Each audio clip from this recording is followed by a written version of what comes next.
This is Mr. Martin, and in this video we're just going to review some area formulas for 6 of our plane figures.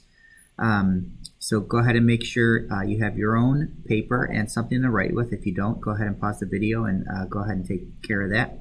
Otherwise, let's get started.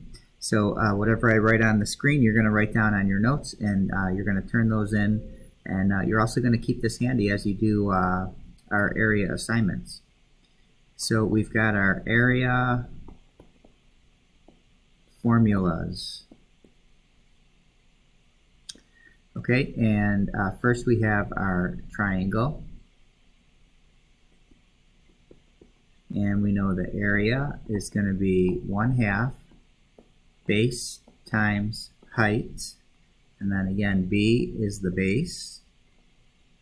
And H equals the height.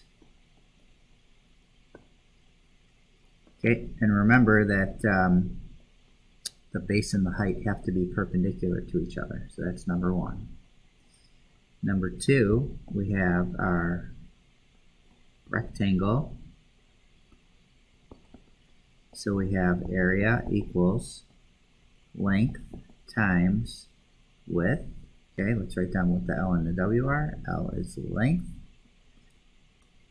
and W is the width. And sometimes you'll see that as base times height, and that's fine as well, either way. Then number 3, we've got our square. And the area of a square is S squared. So it's really S times S, where S equals the length of each side. Okay, so you just do one side times the other side. Since all the sides are the same, it's S squared. Number 4, we have parallelogram. So the area is equal to base times height. Okay, I'm not going to rewrite what the B and H is. It's the same as it is for a triangle. Again, make sure that your base and your height are perpendicular. Let's make a note here. B and H must be perpendicular. Okay, remember, perpendicular means that they cross, they intersect at a right angle. Okay, number 5, we have trapezoid.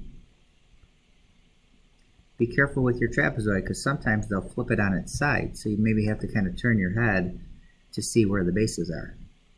So the area is 1/2 times H times B1 plus B2.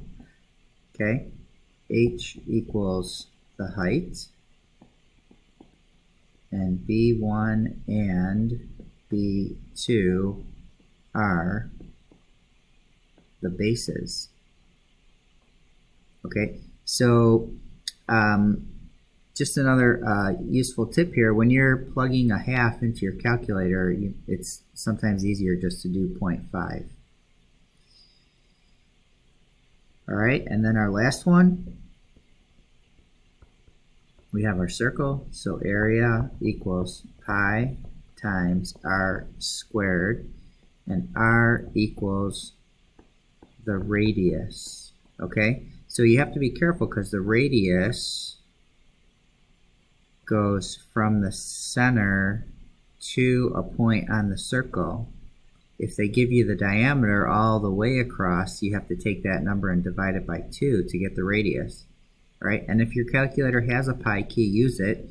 If it doesn't, you can use 3.14. All right, so that's it for this video. Go ahead and finish these up, take a picture, and turn those in, and you can start your next assignment.